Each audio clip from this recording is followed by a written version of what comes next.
سننے والے بزرگوں، نوجوان ساتھیوں اور میری عزت ماں، پردہ نشین ماں اور بہنوں، حضرات، آج کا یہ جلسہ انتخابی ہے اور انتخابات پارلیمنٹ کے ہونے جا رہے ہیں۔ 17ویں پارلیمنٹ کے انتخابات ہونے جا رہے ہیں اور پہلے مرحلے کے انتخابات میں ریاست تلنگانہ کے بھی انتخابات پارلیمنٹ کے ہو رہے ہیں، تو اس میں حلقہ پارلیمان حیدرآباد بھی پہلے مرحلے کو 11 تاریخ کو حیدرآباد کی عوام بھی اپنے پسندیدہ امیدوار کا انتخاب کرے گی، اور یہ پارلیمانی انتخابات انتہائی اہم ہیں، اور یہ پارلیمانی انتخابات کے نتائج نہ صرف ملک کے حالات کو بہتر یا ابتر بنانے کے ضامن بنیں گے، تو یہ پارلیمانی انتخابات کے نتائج ہمارے مستقبل کا بھی فیصلہ کریں گے۔ اور جب میں یہ بات کہتا ہوں کہ 17ویں پارلیمنٹ کے انتخابات منعقد ہونے جا رہے ہیں، تو یہ بھی ایک حقیقت ہے کہ پہلے پارلیمانی انتخابات سے لے کر یہ 17ویں پارلیمانی انتخابات میں کئی امیدوار انتخابات میں حصہ لیے، منتخب ہوئے، اراکین پارلیمنٹ بنے، وزراء بنے، تو کئی وزیر اعظم بھی بنے۔ 70 برس کی آزادی کے اس سفر میں کئی انتخابات آئے، کئی وعدے کیے گئے، کئی تیقنات دیے گئے، کئی اعلانات کیے گئے، لیکن 70 برس کی آزادی کے بعد بھی آج ہندوستان کئی محاذ میں پچھڑا ہوا ہے، پیچھے ہے، کمزور ہے۔ تو ہندوستان آج کئی محاذوں میں کامیاب بھی ہے، بہت آگے بھی نکل گیا، ترقی بھی کرتا گیا، لیکن اس 70 برس کے اس سفر میں یہ بھی ایک حقیقت ہے کہ ایک بہت بڑا طبقہ، ایک بہت بڑے گروپ کو میں کہوں گا، مسلسل ان کو نظر انداز کیا گیا، ان کے ساتھ ناانصافی کی گئی، حق تلفی کی گئی، ان پر ظلم کیا گیا، ان کو نوکریوں سے محروم رکھا گیا، ان کو تعلیم سے دور رکھا گیا، ان کو خوشحالی کا حصہ نہیں بنایا گیا، ان کو ترقی کا شریک نہیں بنایا گیا۔ مجلس اتحاد المسلمین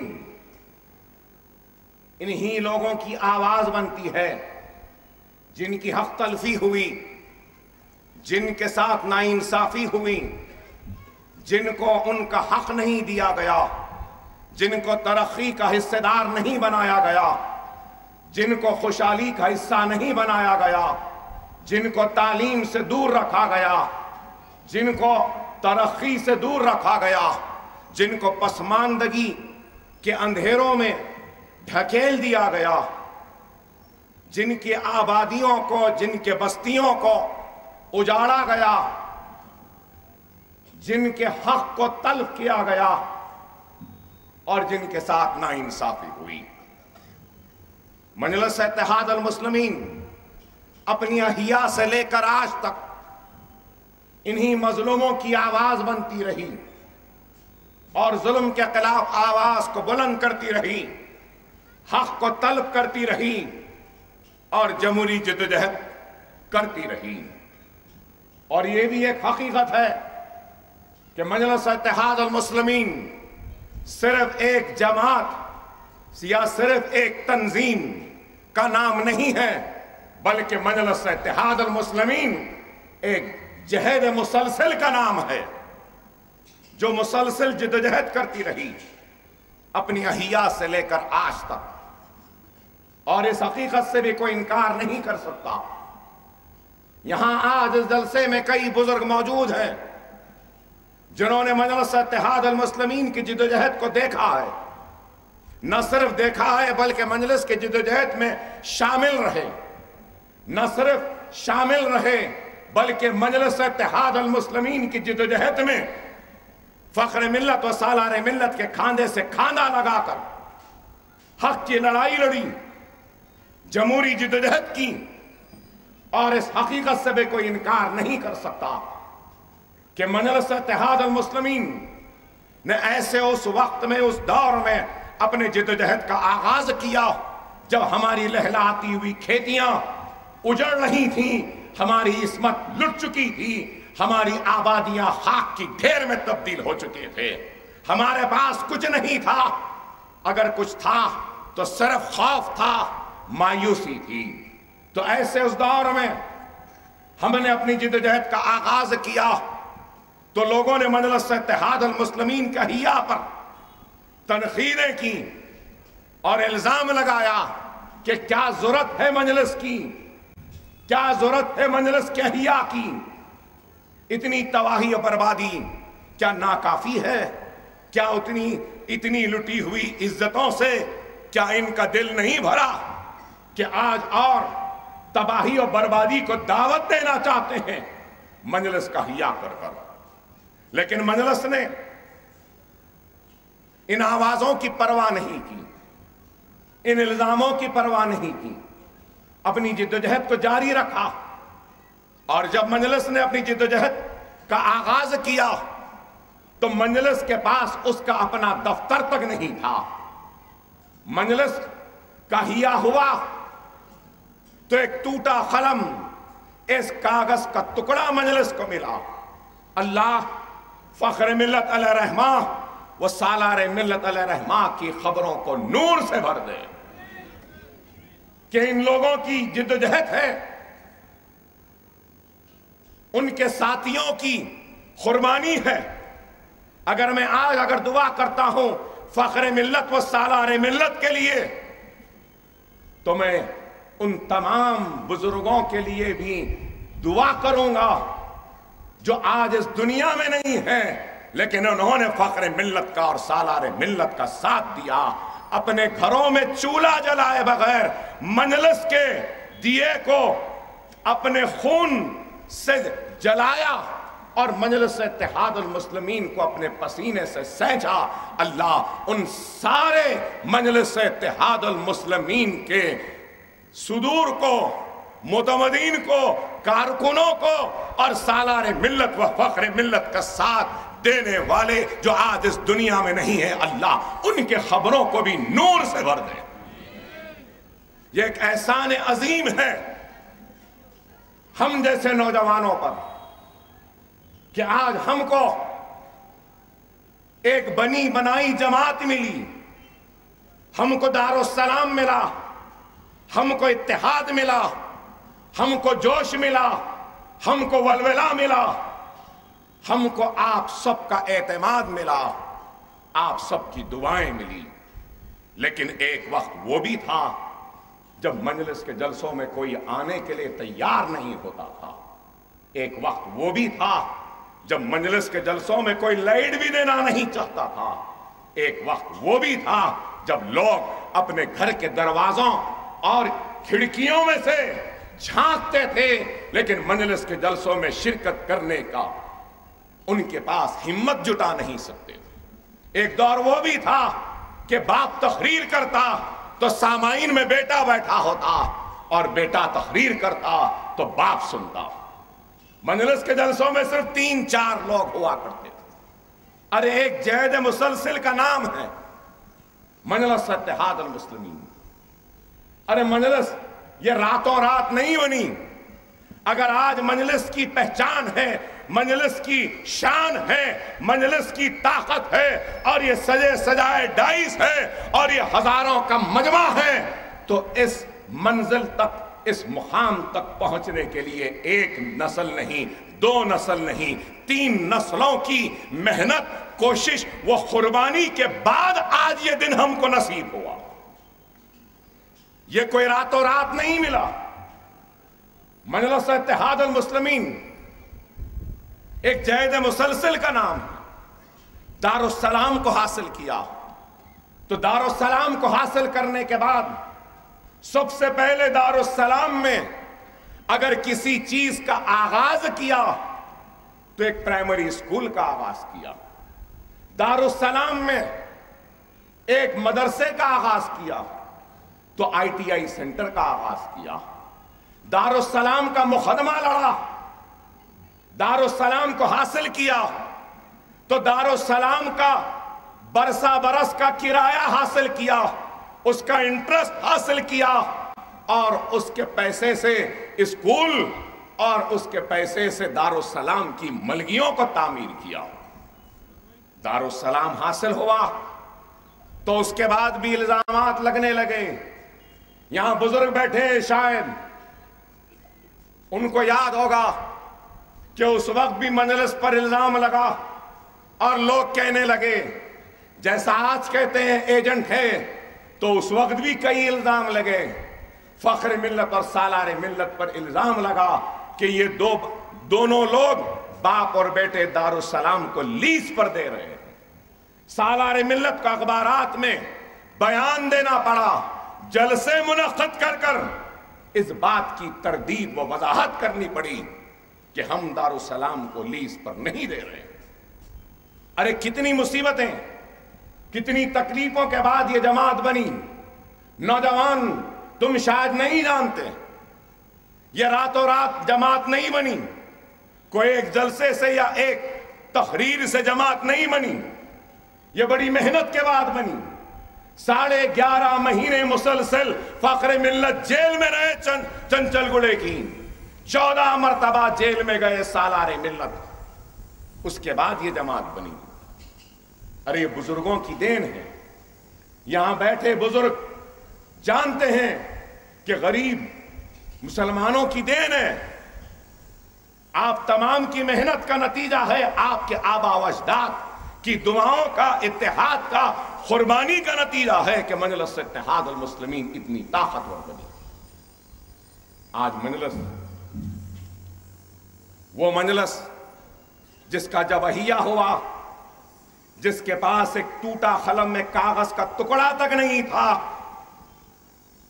وہ مجلس اتحاد المسلمین کے آج اثاثے اگر دیکھیں تو ہزاروں کروڑ کے اثاثے ہیں. دواخانے ہیں، اویسی اسرا ہے، دارالسلام ہے، دارالسلام میں تعلیمی ادارے ہیں، medical, engineering, MBA، MCA، pharmacy, physiotherapy, nursing, architectural college, post graduation college. ارے میں کہوں گا کہ کسی بھی سیاسی جماعت کے پاس اتنے تعلیمی ادارے نہیں ہیں جو مجلس اتحاد المسلمین کے پاس ہے. اور میں کہوں تو غلط نہ ہوگا کہ حکمرانوں نے، حکومتوں نے KG سے PG کے وعدے کیے، لیکن ہمارے پاس KG سے لے کر PG تک کے تعلیم کا انتظام ہے تو مجلس اتحاد المسلمین ہے. یہ مجلس کا کام. مجلس نے کام کیا. مجلس نے صرف زبانی جمع خرچ یا جذباتی نعرے یا تقریریں نہیں کی. مجلس نے عملی طور پر کام کیا. اور آج مجلس اتحاد المسلمین کی طاقت کو تسلیم کرنے پر ہر کوئی مجبور ہو رہا ہے، اور مجلس کی طاقت سے کوئی انکار نہیں کر سکتا. مجلس اتحاد المسلمین آج کام کر رہی ہے. 5 سال پہلے اسرا ہاسپٹل کیا تھا؟ آج کیا ہے؟ 5 سال پہلے اویسی ہاسپٹل کیا تھا، آج کیا ہے؟ آپ بتائیے کہ مسلم پرسنل لا بورڈ کا اجلاس ہوا تو سالار ملت آڈیٹوریم میں ہوا، اویسی ہاسپٹل کے کیمپس میں ہوا. سارے ہندوستان سے آئے مہمانوں نے حیرت کا اظہار کیا کہ کیا کیمپس ہے، کیا آڈیٹوریم ہے، اور کہنے والوں نے یہ تک کہا کہ مسلم پرسنل لا بورڈ کے تاریخ کا بہترین اگر اجلاس ہوا تو وہ حیدرآباد میں ہوا، اویسی ہاسپٹل کے کیمپس میں ہوا. آپ بتائیے یہ کیا ہے؟ یہ کیسے ممکن ہوا؟ یہ صرف ہماری محنت نہیں، یہ محنت آپ کی بھی ہے. آپ کی محنت ہے، آپ کی دعائیں ہیں، آپ کا تعاون ہے. اور میں یہ کہوں تو غلط نہ ہوگا کہ ہم جیسے نوجوانوں کو ہمارے بزرگوں کی رہنمائی کا نتیجہ ہے کہ یہ کامیابی و کامرانیاں ملتی رہی ہیں. آج مجلس اتحاد المسلمین پر ہر کوئی تنقید کرتا ہے، کوئی الزام لگاتا ہے، کوئی تنقید کرتا ہے، کوئی کہتا ہے کہ مجلس نے کیا کیا. ارے میں پوچھنا چاہتا ہوں الزام لگانے والوں، تم نے کیا کیا؟ کیا دیا پہلے وہ بتاؤ. اگر مجلس کو ختم کرنا ہے تو ہم نے اویسی بنایا، اسرا بنایا، ہم 2 دواخانے بنائے، تم 4 دواخانے بناؤ. ہم 1 میڈیکل کالج کھولے، تم 4 میڈیکل کالج کھولو. ہم انجینئرنگ کالج کھولے، تعلیمی ادارے بنائے. 4,500 مسلم لوگوں کو، اور جس میں دلت بھی ہیں، ہندو بھی ہیں، سب ہیں، ہمارے اداروں میں ہم نے ان کو روزگار دیا. تم 10,000 لوگوں کو روزگار دو. کام کرو، کام کر کے ہم پہ تنقید کرو. کام کچھ نہیں کریں گے لیکن تنقید برابر کریں گے. ارے تنقید برائے تعمیر ہونی چاہیے، تنقید برائے تنقید نہیں ہونی چاہیے. بے شک اکبر الدین اویسی تنقید کرنے والوں کی تنقیدوں کو قبول کرنے تیار ہے. ان کی تنقید میں یا ان کی تنقید سے میں اپنی اصلاح کر سکتا ہوں تو ضرور اپنی اصلاح کرنے تیار ہوں. اختلاف جائز ہے لیکن خلاف ہونا یہ صحیح نہیں ہے. ارے ہندوستان کے اس سیاسی شور و غل میں کئی آوازیں ہیں، کئی چیخیں ہیں، کئی پکارے ہیں، لیکن بتاؤ تمہاری آواز کیا ہے؟ کہیں ہے؟ کیا تمہاری پکار ہے؟ نہیں ہے. اگر ہے تو وہ صرف حیدرآباد میں ہے. وہ آپ کے اتحاد، آپ کی دعاؤں کی آواز ہے جو ہندوستان کے اقتدار اعلیٰ کو بھی للکارتی ہے اور بے باکی کے ساتھ جواب دیتی ہے. اس آواز سے ہٹ کر کیا کوئی آواز ہے؟ اس جماعت سے ہٹ کر کوئی جماعت ہے؟ غور کرو، آج ملک انتہائی نازک دور سے گزر رہا ہے. آج اس پر ہم کو غور کرنا ہوگا کہ آج اسد الدین اویسی صرف مجلس اتحاد المسلمین کی پہچان نہیں ہے. اسد الدین اویسی صرف حیدرآباد کے نمائندے نہیں ہیں، بلکہ اسد الدین اویسی آپ کا ہر بھائی جو اس ہندوستان کے کونے کونے میں رہتا ہے، بستا ہے، اس کی آواز بن چکا ہے. اسد الدین اویسی اس کی پہچان بن چکا ہے، اس کی امید بن چکا ہے، اس کی توقع بن چکا ہے، اس کی حق تلفی پر حق مانگنے والے کی شکل میں دیکھا جا رہا ہے. کیا اس حقیقت سے انکار کریں؟ ارے آج مجلس پر ہم پر تنقیدیں کی جاتی ہیں، الزام لگایا جاتا، لیکن ہم ان الزاموں کی پرواہ نہیں کرتے. اس لیے پرواہ نہیں کرتے کہ یہ ہمارا کام، یہ ہماری خدمت، یہ دنیا کے اجر کے لیے نہیں ہے، یہ ہماری آخرت کا سودا ہے جو ہم اللہ کی رضا کے لیے کر رہے ہیں. دنیا ہماری اس محنت، اس قربانی اور اس خدمت کو قبول کرے یا نہ کرے، ہمارا ایمان ہے کہ اللہ ضرور ہمارے اس خدمت کو، ہمارے اس کام کو قبول کرے گا اور ہماری آخرت میں ہم کو اس کا اجر دے گا. وہ اور ہوں گے جو دنیا کے لیے کام کرتے ہیں، ارے ہم وہ ہیں جو اپنی آخرت کے لیے کام کرتے ہیں. اور آج یہ بھی کہوں گا ضرور، الزام لگانے والے الزام لگاتے ہیں مجلس اتحاد المسلمین پر کہ یہ مسلمانوں کی جماعت ہے، یہ مسلمانوں کی آواز ہے، یہ مسلمانوں کے لیے جدوجہد کرتی ہے. اور بالخصوص اکبر الدین اویسی پر تو ہر کوئی کہتا ہے کہ یہ فرقہ پرست ہے، یہ صرف مسلمان کہتا ہے، یہ صرف مسلمان کی بات کرتا ہے. ارے میں ان کو یہ کہنا چاہتا ہوں کہ میں سیاست میں ہوں، میں ایک لیڈر ہوں، میں ایک ایم ایل اے ہوں، ایک نہیں 5 مرتبہ جیتا ہوں. اور ایم ایل اے کی، ایک لیڈر کی، ایک سیاستدان کی ذمہ داری کیا ہے؟ ذمہ داری کیا ہے؟ جو سب سے پیچھے ہے اس کو آگے بڑھانے کی کوشش کرو، جو سب سے پچھڑا ہوا ہے اس کو ترقی دلانے کی کوشش کرو، جس کا حق تلف ہوا ہے اس کو حق دلانے کی کوشش کرو، جس پہ ظلم ہوا ہے اس کے ظلم پر آواز بلند کرو، جس کے ساتھ ناانصافی ہوئی ہے اس کو انصاف دلاؤ. تو میں آج پوچھنا چاہتا ہوں اکبر الدین اویسی پر الزام لگانے والوں سے، مجلس پر الزام لگانے والوں سے، 70 برس میں سب سے زیادہ ناانصافی کس کے ساتھ ہوئی؟ بتاؤ مجھے. 70 برس میں سب سے زیادہ ناانصافی مجھ پر ہوئی. 70 برس میں سب سے زیادہ خون میرا بہا. 70 برس میں نوکریوں سے محروم کیا گیا مجھے. 70 برس میں فسادات میں جلایا گیا کسے؟ مجھے. 70 برس میں جیلوں میں ڈالا گیا کس کو؟ مجھے. 70 برس میں علم سے محروم رکھا گیا کسے؟ مجھے. 70 برس میں ترقی سے دور رکھا گیا کسے؟ مجھے اور کسی اور کو نہیں. تو میں اس ناانصافی کے لیے جدوجہد نہ کروں؟ مسلمان ہونا کیا گناہ ہے؟ مسلمان ہوں، مجھے ناز ہے اپنے آپ پر، فخر ہے کہ میں محمد رسول اللہ صلی اللہ علیہ وسلم کا امتی ہوں. مجھے فخر ہے، مجھے ناز ہے کہ میں مسلمان ہوں اور میرا کلمہ لا الہ الا اللہ محمد رسول اللہ.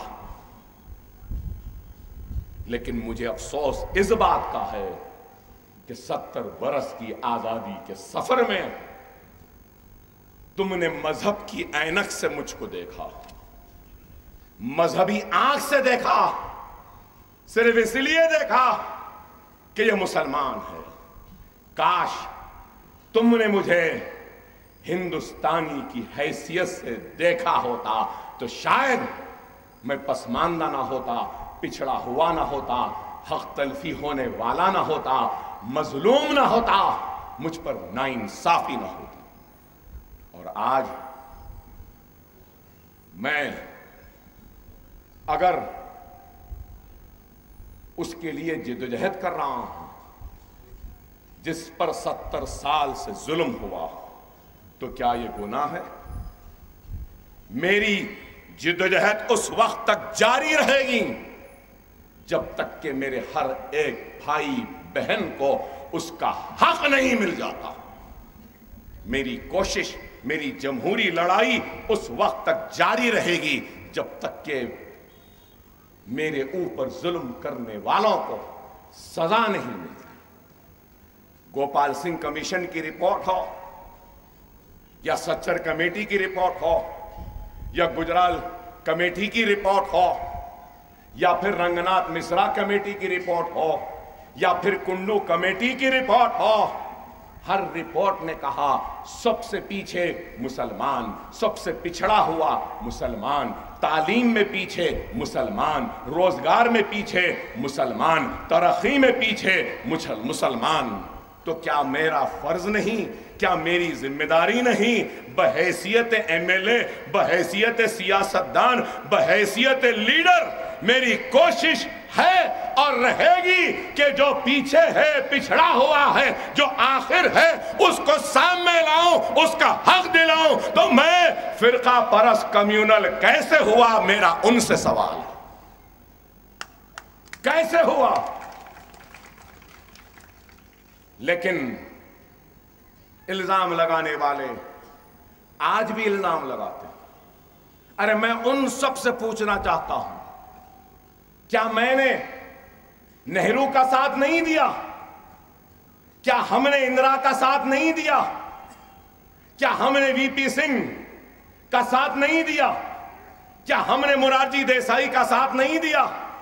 کیا ہم نے دیوے گوڑا، آئی کے گجرال، چندر شیکھر کا ساتھ نہیں دیا؟ کیا ہم نے راجیو گاندھی کا ساتھ نہیں دیا؟ ارے ہم نے ہر ایک کا ساتھ دیا، لیکن کس نے ہمارا ساتھ دیا، یہ ایک سوال ہے. اگر ساتھ دیا ہوتا تو پھر سچر کمیٹی یہ کیوں کہتی کہ پیچھے سب سے ہم ہیں؟ اگر کچھ کیا ہوتا تو گوپال سنگھ کمیشن کیوں کہتا؟ ارے حق تلفی تو تم نے کی ہی، نوکریوں سے محروم رکھا، روزگار سے محروم رکھا، تم نے ہر ترقی سے محروم رکھا، لیکن اس کے ساتھ 50,000 فسادات کے ذریعے ہماری عزتوں عصمتوں کو لٹایا تم نے، جلایا ہماری بستیوں کو تم نے، ہمارے مستقبل کو تاریکی میں ڈالا. کیا اس حقیقت سے انکار کر سکتے ہیں کہ ہندوستان میں 50,000 فسادات جو ہوئے، اس کے لیے ذمہ دار کون ہے؟ کوئی اور نہیں، یہی نہرو گاندھی خاندان اور یہ کانگریس ذمہ دار ہے اپنے اقتدار کے لیے. انہوں نے ہمارا خون بہایا، ہماری عصمتوں کو لٹایا، ہمارے سہاگوں کو اجاڑا، ہمارے بچوں کو یتیم کیا، کاروبار کو لٹوا دیا، ہمارے بچوں کو جیلوں میں ڈلا دیا. کیا یہ حقیقت نہیں ہے؟ بھیونڈی جلا، اجمیر جلا، روٹ قلعہ جلا، ہاشم پورہ جلا، ملی آباد جلا، احمد آباد جلا، آگرہ جلا، اجمیر جلا. ارے 50,000 فسادات ہوئے، تباہ ہم ہوئے، برباد ہم ہوئے. پھر بھی آج مجلس اتحاد المسلمین کے ذریعے یہ لٹی ہوئے قوم، یہ کٹی ہوئی قوم ایک امید لگائی ہے، اور یہ مجلس ان کے لیے لڑ رہی ہے تو ان کو برا دکھتا ہے. یہ فرقہ پرست ہے، یہ کمیونل ہے. نہیں، ہم فرقہ پرست نہیں ہیں، ہم کمیونل نہیں ہیں. دارالسلام کے دروازے صرف مسلمانوں کے لیے کھلے نہیں ہیں، دارالسلام کے دروازے ہر مظلوم کے لیے کھلے ہیں، چاہے وہ مسلمان ہو، ہندو ہو، سکھ ہو، عیسائی ہو، کوئی بھی ہو، آ سکتا ہے، ہم سے کام لے سکتا ہے. اس اسٹیج پر بھی بیٹھے ہیں، کیا صرف مسلمان ہیں؟ نہیں، اس اسٹیج پہ غیر مسلم بھی ہیں. ارے آج مسلمان جو پیچھے ہے، پچھڑا ہوا ہے، اس کے لیے لڑنا کیا گناہ ہے؟ کیا دستور اس بات کی اجازت نہیں دیتا؟ ارے مجلس اتحاد المسلمین ایک طاقت کا نام ہے. مجلس اتحاد المسلمین ایک طاقت کا نام ہے. آج کانگریسی آتے ہیں، مجلس پر الزام لگاتے ہیں، کیا کیا کیا کیا کیا کیا. ارے بابا، ہم کیا کیا؟ ہم سے کیوں پوچھ رہے ہیں؟ راہل، پرینکا یا پھر کوئی کانگریس کے لیڈروں، ہم سے پوچھنے کے بجائے جاؤ اندرا گاندھی تمہاری اماں، تمہارے دادی کے سمادھی پر جا کر پوچھو، جاؤ اور پوچھو مجلس نے کیا کیا تھا کہ دادی اماں آپ مجلس کے دفتر دارالسلام کیوں گئی تھی؟ کیا یہ حقیقت نہیں ہے؟ کیا اندرا گاندھی دارالسلام کو نہیں آئی؟ ارے غور کرو، جس کے پاس طاقت ہوتی ہے دنیا اس کے سامنے جھکنے پر مجبور ہوتی ہے۔ ہندوستان میں تم ہم پر ظلم کرتے ہو، تم ہماری حق تلفی کرتے ہو، تم ہم کو ڈراتے ہو، تم ہم کو جھکانا چاہتے ہو، لیکن یاد رکھو یہ حیدرآباد ہے، جھکتا نہیں ہے، یہ جھکانا جانتا ہے۔ اور جھکایا ہے ہم نے، بڑے بڑوں کو جھکایا ہے، ہر ایک کو جھکایا ہے۔ ہم بے شک بادشاہ نہیں، لیکن خدا کی قسم بادشاہ گر اگر کوئی ہے تو وہ مجلس اتحاد المسلمین ہے۔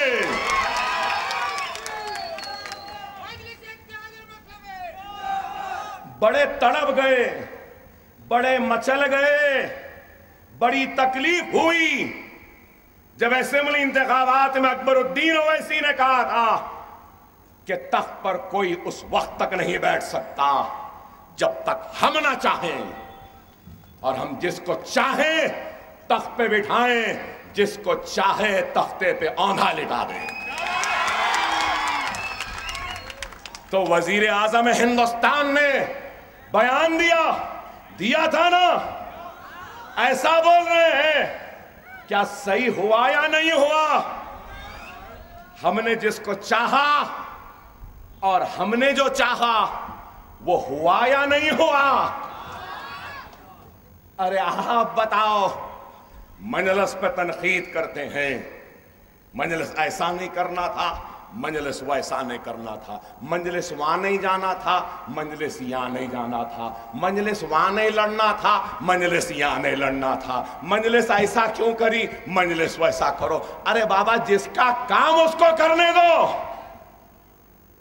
صدر کا کام صدر کر سکتا ہے، اکبر الدین اویسی بھی نہیں کر سکتا، کیونکہ صدر کے سر پہ اللہ کا ہاتھ ہوتا ہے، صدر کے فیصلوں میں اللہ کی رضا شامل ہو جاتی ہے۔ اس بات کو سمجھو۔ کرناٹک کیوں گئے بولے؟ کرناٹک جانے سے پہلے کیا بولے؟ دیکھ لینا کمارا سوامی چیف منسٹر بنے گا۔ لوگ مذاق اڑائے مجلس کا، میرے صدر کا، کیا صحیح ہوا نہیں ہوا؟ بہار گئے تو بولے بہار کیوں گئے؟ ہم نے کہا کہ یہ نتیش دھوکے باز ہے، دھوکہ دے گا، ووٹ لے گا اور پھر دھوکہ دے کر بی جے پی اور مودی کے گود میں بیٹھ جائے گا۔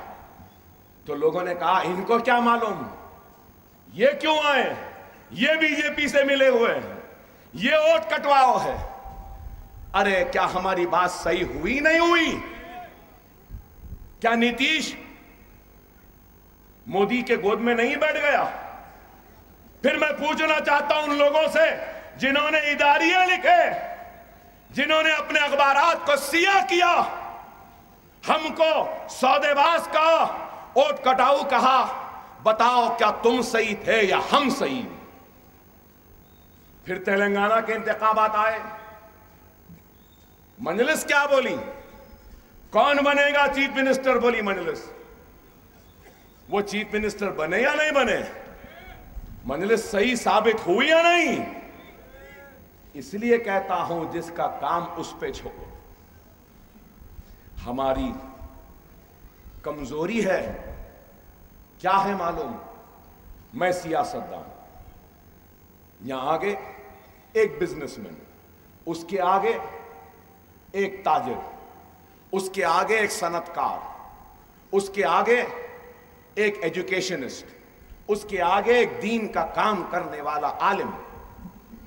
ہماری کمزوری کیا ہے معلوم؟ میں سیاستدان، میرا کام سیاست کرنا ہے، لیکن اگر میں جا کے ڈاکٹر کے کام میں مداخلت کروں گا اور بولوں گا نہیں یہ بیماری پہ یہ گولی نہیں یہ گولی دو، تو وہ بیچارہ مریض بچے گا یا مرے گا؟ آپ خود سوچ لو۔ اب ایک تاجر ہے تو ڈاکٹر کہہ رہا ہے نہیں تجارت ایسا نہیں ایسا کرو، تو تجارت کامیاب ہوگی یا ناکام ہوگی؟ اس لیے کہتا ہوں جس کا کام وہ جانے۔ سیاست ہر ایک کی بس کی بات نہیں ہے، ہر ایک کی بس کی بات نہیں ہے میرے بھائی، جیسا تجارت ہر ایک کی بس کی بات نہیں، ڈاکٹری ہر ایک کی بس کی بات نہیں، صنعت ہر ایک کی بس کی بات نہیں۔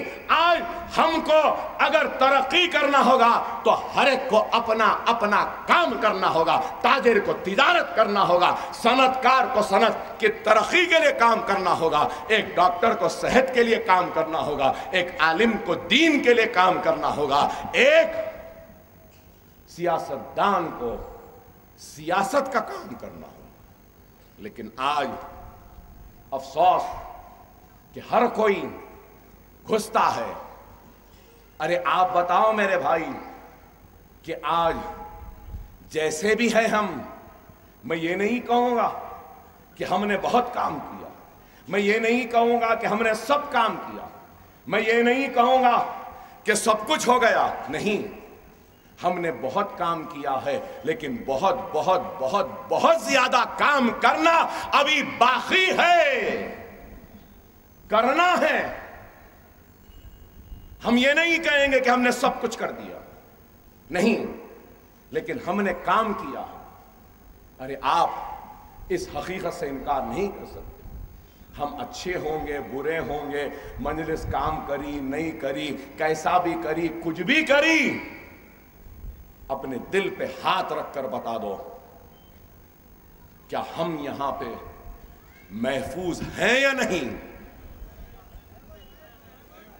کیا ہم شان کی زندگی گزار رہے ہیں یا نہیں یہاں پہ؟ کیا ہم اطمینان کی نیند سو رہے ہیں یا نہیں؟ کیا کوئی مائے کا لال ہے جو ہماری عزتوں پہ نظر اٹھا کر دیکھ سکتا ہے؟ کیا کوئی ہے جو ہمارے نیند میں خلل پیدا کر سکتا ہے؟ کیا کوئی ماں کا جناح ہے جو ہماری ماں اور بہنوں کی عزتوں پہ بری نظر ڈال سکتا ہے؟ ارے یہ نہیں ہے تو پھر کیوں مجلس کی وجہ سے، آپ کے اتحاد کی وجہ سے، آپ کی دعاؤں کی وجہ سے، خدا را سمجھو ملک آج بہت ہی نازک دور سے گزر رہا ہے۔ خدا را سمجھو میری بات کو، خدا را سمجھو، حالات چیخ کر چلا کر تم سے کہہ رہی ہیں کہ اٹھ جاؤ، خواب غفلت سے بیدار ہو جاؤ۔ اگر تم اب نہیں اٹھیں گے، اب بیدار نہیں ہوں گے تو آنے والی نسل تم کو کبھی معاف نہیں کرے گی۔ خدا را اٹھو، اٹھو میرے بھائی، وقت کی نزاکت کو سمجھو، حالات کو سمجھو، یہ ملک کہاں جا رہا ہے، یہ ملک کدھر جا رہا ہے؟ ہندوستان کی 70 برس کی آزادی میں 50 برس یا 49 ایئرز، قریب 50 برس تو کانگریس کا اقتدار رہا نا، نہرو، گاندھی، راجیو، منموہن سنگھ، لال بہادر شاستری، ان کا رہا۔ انہوں نے کیا کیا، کیا دیا؟ ارے آج آپ بتائیے کہ کل میں نے دیکھا، آپ نے بھی دیکھا ہوگا ٹی وی میں اور آج کے اخبار میں بھی آیا کہ کانگریس کے صدر راہل گاندھی کہتے ہیں کہ اگر ہم اقتدار پہ آ جائیں گے تو 5 کروڑ خاندانوں کو، مطلب 25 کروڑ لوگوں کو سالانہ 72,000، ماہانہ 6,000 روپے دیں گے۔ ارے راہل گاندھی، تمہاری پیدائش 1970 کی ہے، تمہارے دادی نے 1971 میں ایک نعرہ دیا تھا، غریبی ہٹاؤ۔ کیا غریبی ہٹی اس وقت؟ 48 برس ہو گئے، دادی کا نعرہ کامیاب نہیں ہوا، تو دادی کا پوترا کہہ رہا ہے کہ ہم دیں گے. صرف فوڈ، پیٹرولیم پروڈکٹس اور فرٹیلائزرز پر کتنا سبسڈی ہے؟ ارے آپ بتاؤ، یہ جو اعلان کرے اس کے لیے 3.6 لاکھ کروڑ کی ضرورت ہے. پہلے سے جو سبسڈیز ہے وہ بھی 3.6 لاکھ کروڑ کی ہے. مطلب 3.6 لاکھ کروڑ کی سبسڈی دی جا رہی ہے. اور اگر یہ اعلان ہوا تو اور 3.5 لاکھ کروڑ کی ضرورت ہے. کہاں ہے بابا؟ کدھر ہے؟ ایک طرف ان کے اعلانات، ان کے پھینکا ہیں، تو دوسری طرف ان سے بڑا پھینکو ہے. ارے وہ تو اتنا پھینک رہا ہے کہ کیا بولوں. ایک طرف یہ پھینک رہا ہے، ایک طرف وہ پھینک رہا ہے. کبھی انہوں پھینک رہے ہیں، کبھی انہوں پھینک رہے ہیں. تو یہ دونوں کی پھینکم پھاکی میں مجھے ایک چیز یاد آئی.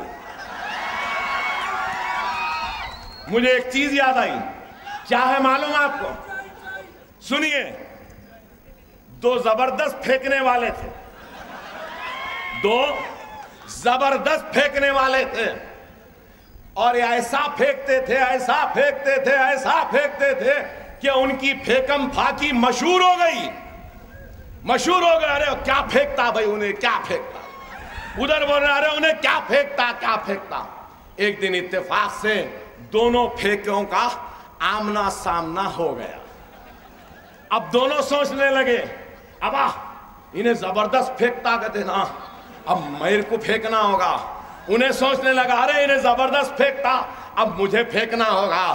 تو پہلا آدمی بولا، اچھا تمہارے کو معلوم کیا؟ تمہارے کو معلوم کیا؟ تو بولا ہمارے پاس اتنی زمین ہے کہ ہمارے بابا، ہمارے دادا اور ہم لوگ ایسا بیج پھینکتے واپس آئے جب تک فصل تیار ہو جاتی. ابا تو دوسرا پھینکو بولا، ابا ایسا پھینکتے فصل تیار ہو جاتی. تو دوسرا بولا، ہمارے پاس ایسا بمبو ہے کہ ہمارے بابا، ہمارے دادا ایسا آسمان کی طرف کرتے، ادھر کا تارا ادھر نکالتے، ادھر کا تارا ادھر نکالتے. تو انہیں پوچھا، بابا اتنا بڑا بمبو ہو، اتنا بڑا، تو بولے کہاں رکھتے؟ تو انہیں بولا نہیں معلوم، تمہارے بابا دادا کی کھیت میں. تو یہی حال ہے ان دونوں کا. انہیں پھینک رہا تو انہیں پھینک رہا، یہ بولا تو وہ بولا. ارے آپ بتاؤ، عجب حساب ہو گیا. یہ ملک کہاں جا رہا ہے؟ کدھر جا رہا ہے؟ بس ان کے ہاتھ میں، ان کے ہاتھ میں. کیا بولے؟ اچھے دن کیا آئے؟ بلیک منی آئے گا کیا آئے؟ 15 لاکھ روپے کیا آئے؟ اسمارٹ سٹی کیا آیا؟ اسٹینڈ اپ انڈیا ہوا؟ انٹرنیٹ گاؤں میں جائے گا آیا؟ ڈیجیٹل انڈیا آیا؟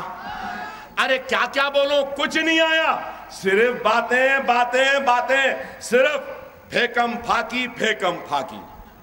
سوچھ بھارت ہوا، پورا ہندوستان جھاڑو کے کٹوں میں تھا، صاف ہو گیا. ہر کوئی کچرا ڈال رہا، صاف کر رہا. الحمدللہ میں نہیں کرا. ہمارے بھی بہت لوگ کرے، میں نہیں کرا. کیونکہ میں کیا سمجھتا ہوں؟ میں یہ سمجھتا ہوں کہ میرا ہندوستان بہت اچھا ہے، بہت صاف ہے، بہت ستھرا ہے، بہت پاک ہے. ہندوستان میں سب سے بڑی اگر کوئی گندگی ہے تو وہ RSS ہے، وہ BJP ہے، وہ موہن بھاگوت ہے، وہ مودی ہے. صاف کرنا ہے تو اس کچرے کو صاف کرنا. سب سے پہلے کیا ہوا؟ FDI کیا ایف ڈی آئی آیا؟ نہیں آیا. فارن انویسٹمنٹ آیا؟ نہیں آیا. ماں گنگا نے بلایا، گنگا صاف ہوئی؟ یمنا صاف ہوئی؟ نہیں ہوئی. کالا دھن آیا؟ نہیں آیا. کرپشن کا خاتمہ ہوا؟ نہیں ہوا. میں رفائل کی بات نہیں کروں گا. کرپشن اگر سچے ہے، ایماندار ہے، تو مسٹر موڈی میرا سوال ہے، یہ الیکشن لڑنے کا پیسہ کہاں سے آ رہا؟ آسمان سے اتر رہا. یہ کوڑھا روپیہ کہاں سے آ رہا؟ کوئی دے رہا. یہ کرپشن کی نشانی ہے، یہ سب سے بڑا کرپشن. پھر اس کے بعد میک ان انڈیا. کہاں ہوا میک ان انڈیا؟ کچھ ہوا make in India? Array make in India کی بات کرنے والا بی ایم ڈبلیو کی گاڑی میں پھرتا. کیا وہ گاڑی میک ان انڈیا کی ہے؟ ارے 15 لاکھ کا سوٹ پہنا، کیا وہ سوٹ ہندوستان میں بنا نہیں، لندن سے آیا؟ پھر میک ان انڈیا.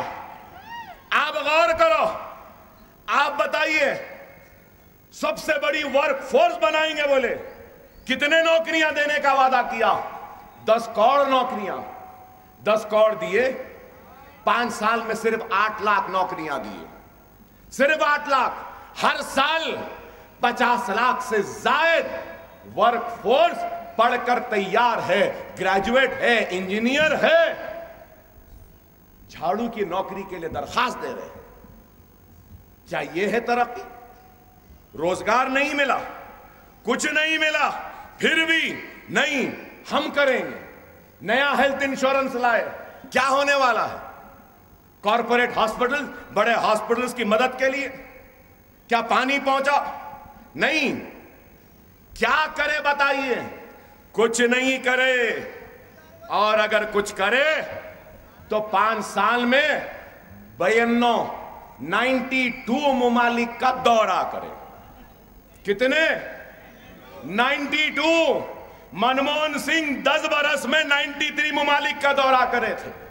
انہوں 5 برس میں کر لیے. اندرا گاندھی 15 برس میں کری تھی، انہوں 5 برس میں کر لیے. کتنا پیسہ خرچ ہوا؟ آپ کو سن کر حیرت ہوگی. 2021 کروڑ روپیہ خرچ ہوا. کس پہ؟ چائے والے کے دوروں کے لیے. کیا ہوا؟ اتنے 92 کنٹریز کو پھرے، 2021 کروڑ روپیہ خرچ کرے. کیا تعلقات اچھے ہوئے؟ نہیں ہوئے. کتنے دن پھرے؟ مجھے دیکھ کر حیرت ہوئی. فارن وزٹس میں 180 دن گھومتا رہا، پھرتا رہا بس. اور پھر total days spend on travelling foreign visits میں 180. اور دوسرے دورے ادھر ادھر پھرنا ہے نا.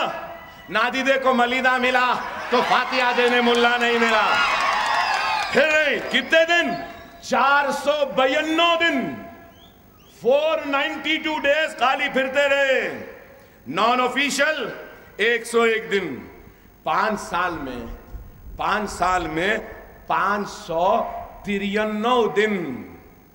کل کا چائے والا، آج کا چوکیدار خالی پھرتا رہا. آپ بتائیے کیا ہے؟ اور پھر لوگ کہتے ہیں نہیں مسٹر موڈی ایسے، مسٹر موڈی ویسے. ارے بابا کیا کرے بتاؤ نا.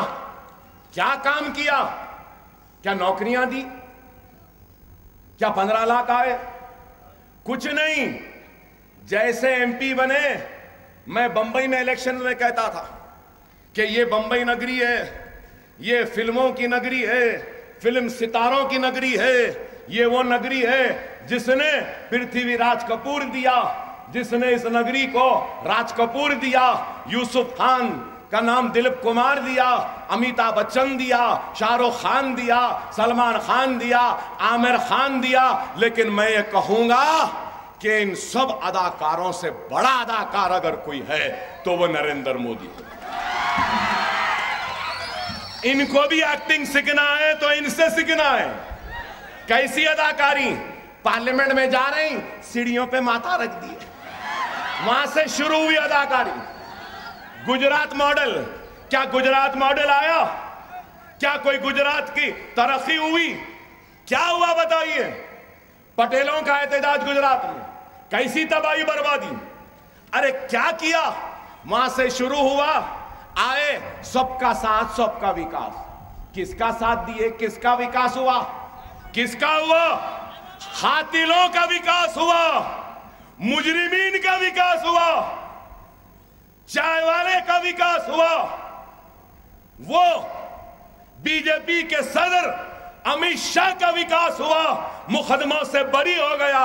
وہ ونجارا کا وکاس ہوا، وہ نریندر امین کا وکاس ہوا، وہ نروڈا پاڈیا کے قاتلوں کا وکاس ہوا، بابو بجرنگی کا وکاس ہوا، مایا کوڈنانی کا وکاس ہوا، سوامی اسیوانند کا وکاس ہوا، پرگیا ٹھاکر کا وکاس ہوا، مالیگاؤں کے دھماکے کے مجرمین کا وکاس ہوا، مکہ مسجد کے دھماکوں کے مجرمین کا وکاس ہوا۔ اور کس کا ہوا؟ کیا بات غلط ہے بتائیے؟ یہ لوگ صرف اپنے اقتدار کے ذریعے اپنا اپنا وکاس کر لیے، اور کیا کریں؟ الزام ہم پہ لگاتے ہیں، ہم سے کہتے ہیں وہ وکاس ہوا، اس کے بعد کیا؟ میں آپ کے ذہنوں سے دلوں سے سوال کرنا چاہتا ہوں، لو جہاد کے نام پہ کس پہ ظلم ہوا؟ کس پر ہوا؟ گھر واپسی کس پر ہوا؟ لنچنگ کس کی ہوئی؟ گوبر کس کو کھلایا گیا؟ اخلاق کون تھا؟ نعمان کون تھا؟ زاہد کون تھا؟ رگبر کون تھا؟ میں پوچھنا چاہتا ہوں آپ سے کہ یہ ہمارا اپنا نہیں؟ کیا ہمارا اپنا نہیں؟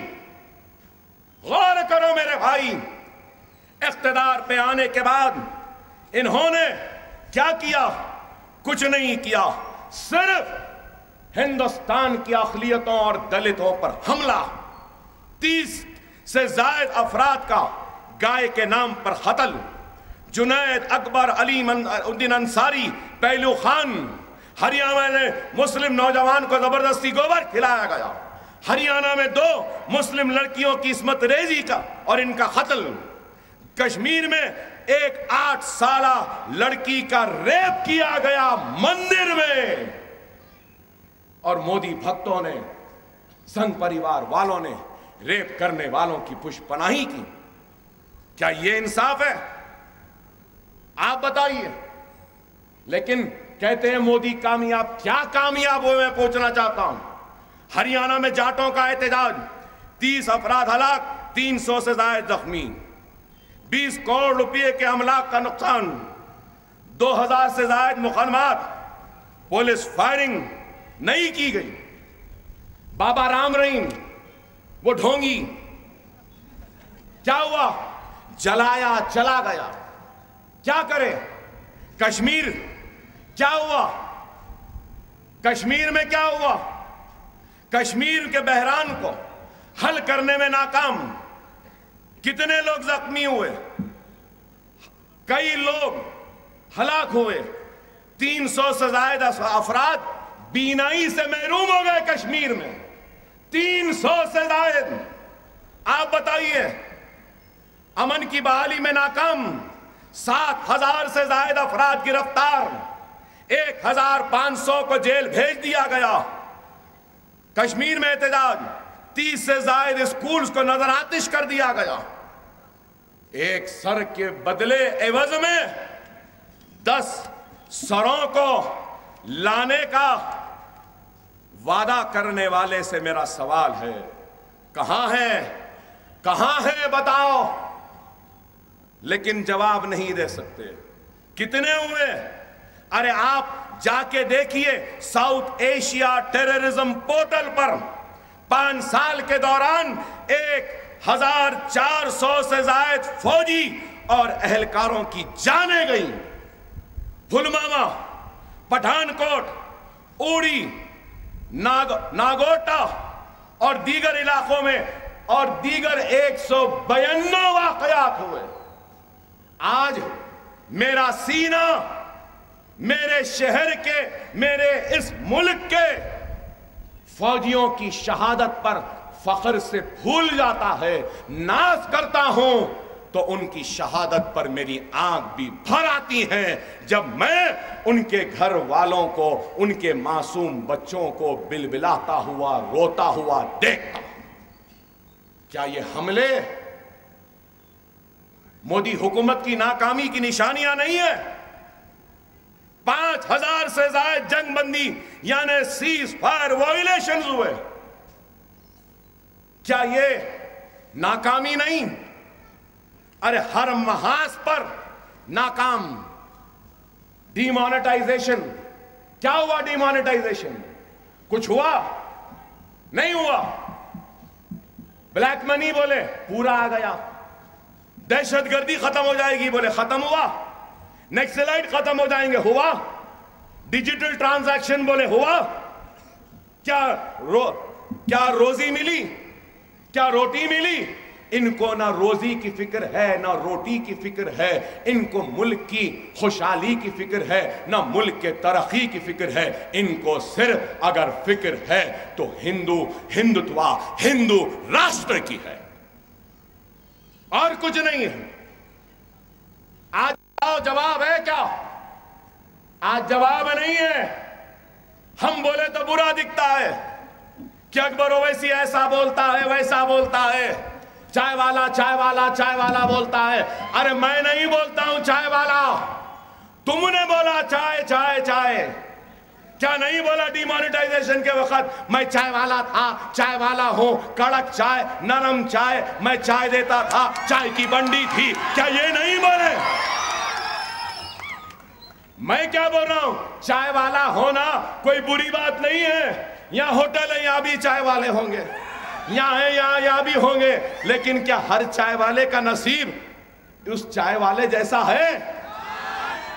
خود اپنے آپ کو چائے والا بول رہے ہیں، میں بولا تو تکلیف، چائے چائے چائے چائے چائے چائے، چائے کی کیتلی، چائے کا چولہا، چائے کی پتی، چائے کا پانی، چائے کا چولہا، چائے کا دودھ، کڑک چائے، نرم چائے، چائے چائے چائے چائے۔ 2014 چائے چائے چائے پہ لڑے، اب 19 آ گیا، 19 آ گیا تو اب کیا بن رہے ہیں؟ کون بنایا؟ بولتے نا مسٹر مودی میں کامدار، وہ نامدار جو اب تک شادی نہیں کرا، اس کے بچے نہیں ہوئے، وہ نامدار یہ چائے والے کا نام چوکیدار رکھا، یہ چائے والا چوکیدار نام رکھ لیا۔ آپ بتاؤ، آپ بتائیے، چوکیدار چوکیدار چوکیدار چوکیدار چوکیدار چوکیدار، چوکیدار نریندر مودی، چوکیدار امیت شاہ، چوکیدار فلاں، چوکیدار یہ، چوکیدار وہ، چوکیدار یہ۔ چائے والا تھا تو اس وقت بولا کہ ہم کو چائے والا نہیں وزیر اعظم چاہیے، چائے چائے چائے، ٹھیک ہے۔ جب جائیں گے تو میں نے کہا چائے کی کیتلی، چائے کا چولہا، چائے کی پتی، چائے کا پانی میں دوں گا۔ اب چوکیدار چوکیدار چوکیدار چوکیدار، ٹھیک ہے، چوکیداری کرنے کا اتنا شوق ہے نا، حیدرآباد آئے وقت ملنا، چوکیدار کی ٹوپی میں پہناؤں گا، ڈریس میں پہناؤں گا، ڈنڈا میں دوں گا، گلے میں سیٹی بھی میں ڈالوں گا، بجا لیتے پھرنا۔ یہ آپ بولیے وزیر اعظم کا کام کیا ہے؟ ڈاکٹر بناؤں گا، انجینئر بناؤں گا، چارٹرڈ اکاؤنٹنٹ بناؤں گا، بزنس مین بناؤں گا، صنعت کار بناؤں گا، قابل بناؤں گا۔ نہیں، یہ عجیب وزیر اعظم ہے، یہ عجیب وزیر اعظم ہے، چوکیدار چوکیدار چوکیدار چوکیدار۔ کیا ہے بتائیے؟ پورے ملک کی توجہ کو ہٹا دیا، چوکیدار۔ ارے بابا ہم کو چوکیدار کی ضرورت نہیں ہے، ہم کو ملک چلانے والے قابل ہاتھوں کی ضرورت ہے، اپنے پڑوسیوں سے اچھے تعلقات رکھنے والے کی ضرورت ہے۔ لیکن یہاں کچھ بھی نہیں ہے، کچھ بھی نہیں کر سکتے۔ ارے آپ غور کرو میرے بھائی، اگر یہ کرے تو صرف ہمارے اوپر کرے۔ ارے خدا را حالات کو غور کرو، حالات کو دیکھو۔ آج مظلوموں کی آواز مجلس ہے اور مجلس کے اوپر نظر ہے۔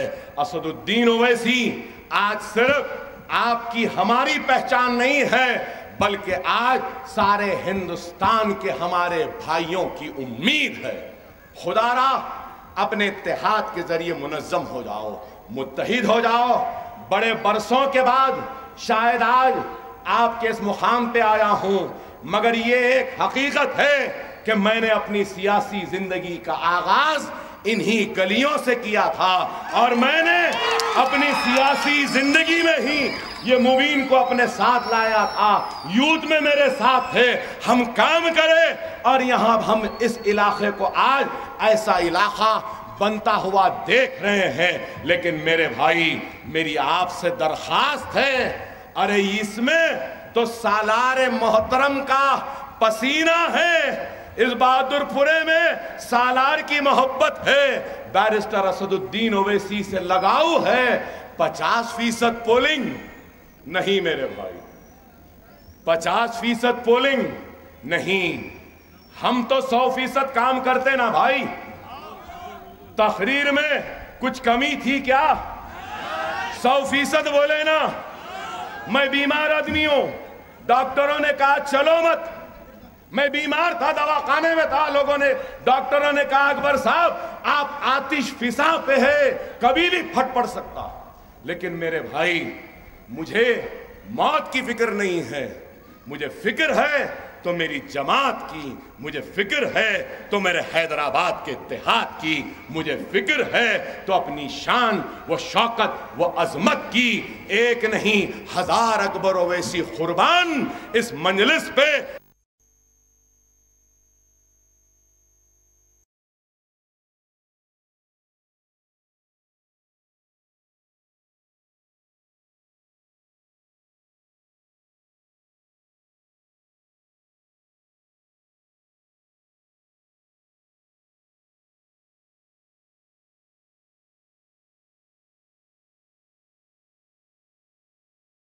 خطرے سے دریا بنتا ہے، خدا را ایک ایک اوٹ کی اہمیت ہے۔ بے شک دھوپ رہے گی، چلچلاتی ہوئی دھوپ رہے گی، گرمی رہے گی، پیاس رہے گی، لیکن یاد رکھو اگر چائے والے کو پانی پلانا ہے تو پھر دھوپ گرمی کی پرواہ کیے بغیر گھروں سے نکل کر ہم کو اپنا اوٹ ڈالنا ہے، پیاسے رہتے ہوئے بھی مجلس کو کامیاب کرنا ہے، اور نریندر مودی و سنگھ پریوار کو پانی پلانا ہے، اور انشاءاللہ نتائج جب آ جائیں گے نا تو چوکیدار سیٹی بجاتے کھڑا رہے گا، انشاءاللہ تعالی اس کے اقتدار کا خاتمہ ہوگا۔ آپ سب سے کہوں گا کہ 11 تاریخ کو مجلس کا نشان پتنگ ہے، پتنگ کے نشان پر بٹن دبائیے، زیادہ سے زیادہ اکثریت سے بیرسٹر اسد الدین اویسی صاحب کو کامیاب کریے۔ وآخر دعوانا الحمدللہ رب العالمین۔